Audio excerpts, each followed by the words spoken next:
एक छोटे से गांव के किनारे घने जंगल के पास एक लड़की रहती थी। उसका नाम था संध्या। वह बिल्कुल अकेली थी। माता पिता बचपन में ही गुजर चुके थे और अब उसका जीवन केवल संघर्ष बन चुका था। वह रोज जंगल से लकड़ियां लाती और उन्हें बेचकर किसी तरह अपना पेट पालती। गांव के लोग उसकी मदद करने के बजाय उसका मजाक उड़ाते थे, लेकिन संध्या ने कभी किसी से शिकायत नहीं की। उसके दिल में अब भी दया और इंसानियत जिंदा थी। एक दिन जब वह जंगल में लकड़ियां इकट्ठा कर रही थी, तभी उसे हल्की सी कराहने की आवाज सुनाई दी। उसने आवाज का पीछा किया और देखा कि एक छोटा सा हिरण का बच्चा घायल हालत में जमीन पर पड़ा हुआ है। संध्या ने तुरंत उसे अपनी गोद में उठा लिया और अपनी झोपड़ी में ले आई। कई दिनों तक उसने उसकी सेवा की, उसे खाना खिलाया, घाव साफ किए और उसकी देखभाल की। धीरे धीरे हिरण ठीक हो गया, लेकिन वह संध्या के पास से कहीं नहीं गया। अब वह हर वक्त उसके साथ रहता, जैसे कोई अपना हो। समय बीतने लगा और संध्या के जीवन में पहली बार खुशी लौट आई। अब वो अकेली नहीं थी। लेकिन एक रात जब तेज तूफान चल रहा था और बिजली चमक रही थी, अचानक उसकी झोपड़ी में अजीब सी रोशनी फैल गई। संध्या घबरा गई।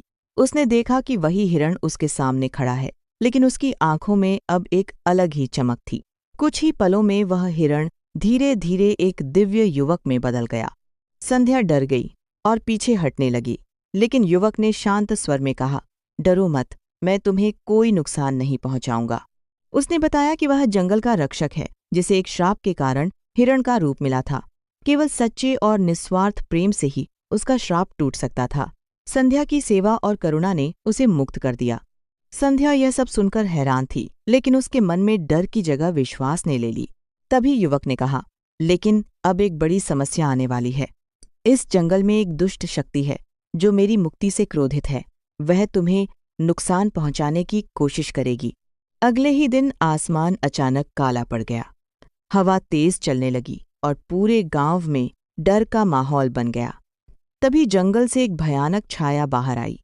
वह एक दुष्ट आत्मा थी, जिसकी आंखों में आग जल रही थी। उसने सीधे संध्या की ओर बढ़ना शुरू किया। संध्या डर गई, लेकिन वह भागी नहीं। उसने हिम्मत जुटाई और वहीं खड़ी रही। जैसे ही वह दुष्ट शक्ति उस पर हमला करने वाली थी, अचानक तेज प्रकाश के साथ वही दिव्य युवक प्रकट हुआ। उसने उस आत्मा का सामना किया। दोनों के बीच भयंकर संघर्ष हुआ। हवा तेज हो गई, पेड़ हिलने लगे और पूरा जंगल कांप उठा। अंत में युवक ने अपनी दिव्य शक्ति से उस दुष्ट आत्मा को खत्म कर दिया। सब कुछ शांत हो गया। युवक संध्या के पास आया और मुस्कुराकर बोला, तुमने डर के सामने हार नहीं मानी।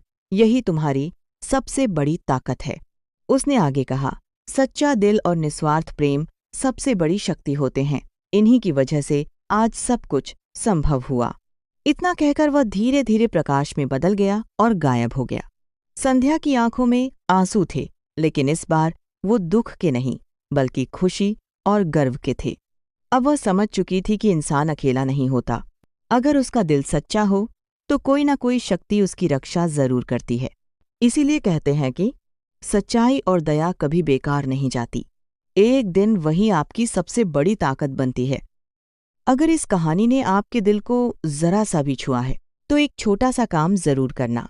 इस वीडियो को लाइक करके बताओ कि आप ऐसी और सच्ची कहानियां देखना चाहते हो। कमेंट में जरूर लिखना, मैं हार नहीं मानूंगा, ताकि ये सिर्फ कहानी न रहे, आपकी सोच बन जाए। इस वीडियो को अपने उस दोस्त के साथ शेयर करो जो अभी मुश्किल समय से गुजर रहा है। शायद ये कहानी उसकी जिंदगी बदल दे। और हाँ, ऐसे ही दिल छू लेने वाली और किस्मत बदल देने वाली कहानियों के लिए चैनल को सब्सक्राइब जरूर करना, क्योंकि अगली कहानी शायद आपकी जिंदगी बदल दे।